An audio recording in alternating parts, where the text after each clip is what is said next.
आज की कहानी में फिर मैं आपको एक बार सतर्क करना चाहता हूँ। जो भी भूत प्रेतों की कहानियां सुन के डर जाते हैं, कृपया करके वो इस कहानी से दूर रहें। तो चलिए आज मैं अपनी कहानी शुरू करता हूँ। जी हाँ, मैं हूँ आपका होस्ट, नाम बबलू कुमार। और मैं आपको आज लेके चलता हूँ। आज मैं आपको लेके चलता हूँ भानगढ़ किले की ओर। भानगढ़ का किला अंधेरा, एक ऐसा अंधेरा जो लौटने नहीं देता। हल्की आवाज में दूर कहीं घंटी की धीमी धीमी टन टन की आवाजें आ रही। नमस्कार, आप सुन रहे हैं हमारे रहस्यमयी सफर। मैं हूं आपका होस्ट, नाम बबलू कुमार।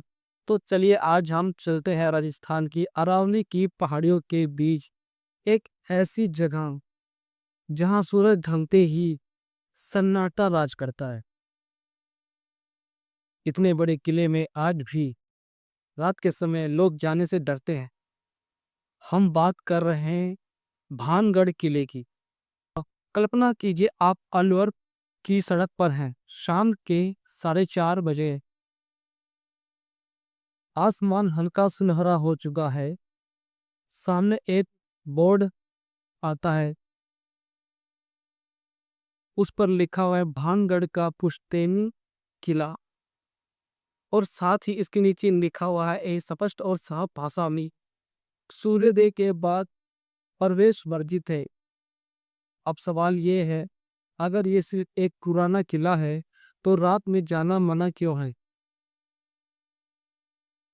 क्या सरकार अंधविश्वास को मानने लगी है?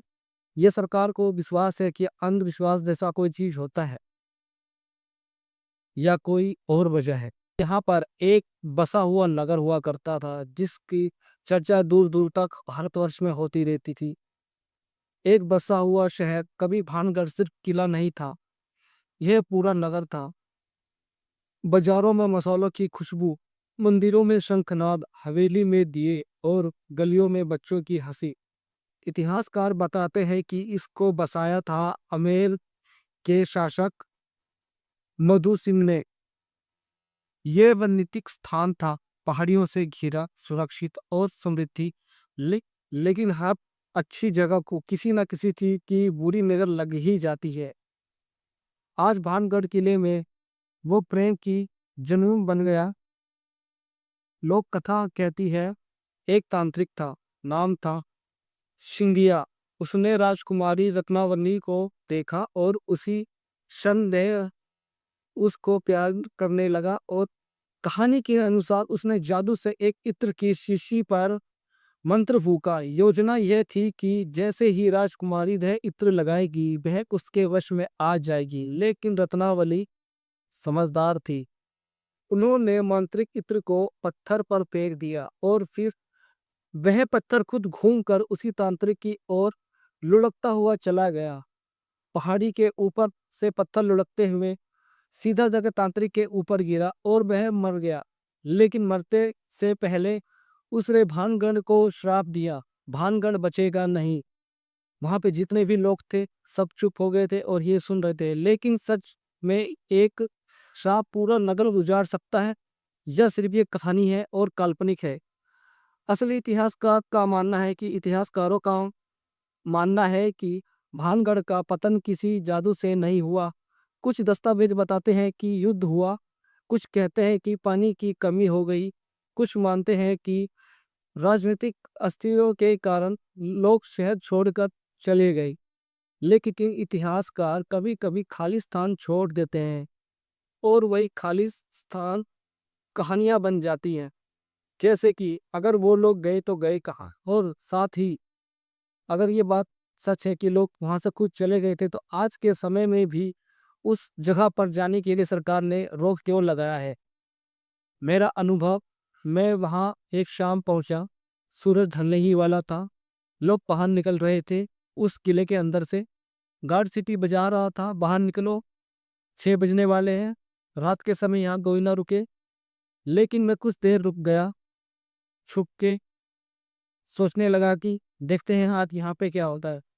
अचानक वहाँ ठंडी हवा चलने लगी, पक्षियों की आवाज बंद हो गई। किले की टूटी दीवारों के बीच चलते हुए मुझे लगा जैसे कोई मेरे पीछे पीछे चल रहा हो। मैं रुका, कदमों की आहट भी रुकी। मैं चला, आवाज फिर आनी शुरू हो गई। मैं डर गया और पीछे मुड़ के जब देखता हूँ तो वहाँ कोई नहीं होता है। क्या वो मेरा वहम था? मैं पूरी रात वहाँ पर था और ऐसी आवाजें कदम कदम पर मुझे आती रही। अब कहानी का मोड़ ये है राज दोस्तों की रात का सन्नाटा, आखिरी किरण भी गायब हो गई। अब सिर्फ चांद की हल्की रोशनी थी। किले के अंदर खड़े होकर आपको अपने दिल की धड़कन सुनाई देती है। तभी दूर एक मंदिर की दिशा से हल्की सी घंटी बजी। तन फिर सन्नाटा। मैंने सोचा हवा होगी, लेकिन फिर जैसे किसी ने फुसफुसाया और कहा जाओ। मेरी रीढ़ में सिहरन दौड़ गई। क्या ये दिमाग का खेल है?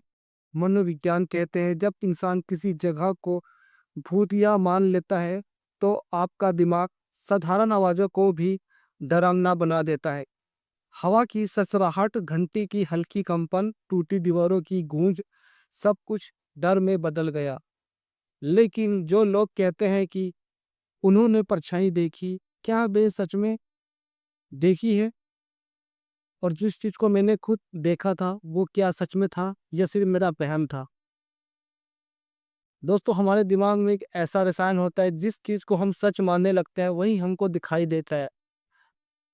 मैं भी स- क- अ, मैं भी सबूत के साथ ये नहीं कह सकते कि वहां पर कुछ अनहोनी हुई थी। स्थानीय लोगों की बात, एक स्थानीय बुजुर्ग ने मुझसे कहा, बाबूजी भूत नहीं है लेकिन जगह में यादें हैं। यादें? कैसी याद? उन्होंने कहा, जब कोई शहर अचानक उजड़ता है तो उसकी ऊर्जा रह जाती है। शायद यही वजह है कि भानगढ़ में कदम रखते ही आपको लगता है कि अकेले आप नहीं हो, आपके साथ कोई और भी है, लेकिन कौन है उसे आप देख नहीं पाते। असली डर, सवाल ये नहीं है कि वहां कोई भूत है या नहीं। सवाल ये है कि अंधेरे में इतना डर क्यों है? क्योंकि अंधेरा हमें हमारी कल्पनाओं के साथ जोड़ता है और उनके साथ अकेला छोड़ देता है। जब हम किसी जगह को डर के कारण ये मान लेते हैं कि ये भूतिया जगह है, तो हमें स्वभाव है कि ऐसी ऐसी चीजें मिलेगी जिसको हमको देख के ये लगेगा कि यहाँ पर भूत है। सबसे बड़ा डर पैदा होता है। अंतिम बात, मैं वहां से बाहर निकल आया, पीछे मुड़कर देखा। किला चांदनी में खड़ा था, शांत, स्थित, जैसे कह रहा हो मैं यही हूँ। और मुझे कुछ अजीब सा भी लग रहा था। सर्दी का मौसम था। सदियों से क्या भानगढ़ शापित था या सिर्फ इतिहासकार शिकायत करते हैं? यह जवाब आज भी नहीं मिल पाया है कि आखिर ये श्रापित है या कोई और वजह है। वहां पर एक धीमी आवाज आती रही, अगर आप कभी भानगढ़ जाएं तो शाम से पहले लौट आना, क्योंकि हो सकता है मैं किस्मत वाला था, वहां से लौट आया, लेकिन हो सकता है कि आप वहां से ना लौट आए, क्योंकि ये अंधेरा कईयों को खा चुका है। क्योंकि वहाँ अंधेरा सिर्फ रोशनी की कमी नहीं है, वह एक एहसास है, और कुछ एहसास आपको देर तक छोड़ते नहीं। और आप जब उसके अंदर जाएंगे तो आप उस एहसास को कभी जीवन में भूल भी नहीं पाएंगे, जैसे कि मैं नहीं भूल पाया हूँ। ये था आज का एपिसोड। अगर आपको ऐसी और रहस्यमय कहानी सुननी है, जाननी है, तो आप मुझसे जुड़े रहिए। करें, सब्सक्राइब करें, कमेंट करें, शेयर करें। और और आपको मेरी कहानी ज़्यादा ही अच्छी लगती हो तो आर्थिक रूप से भी आप मेरी सहायता कर सकते हैं। मैं आपका बबलू कुमार, मिलते हैं अगले कहानी की ओर से।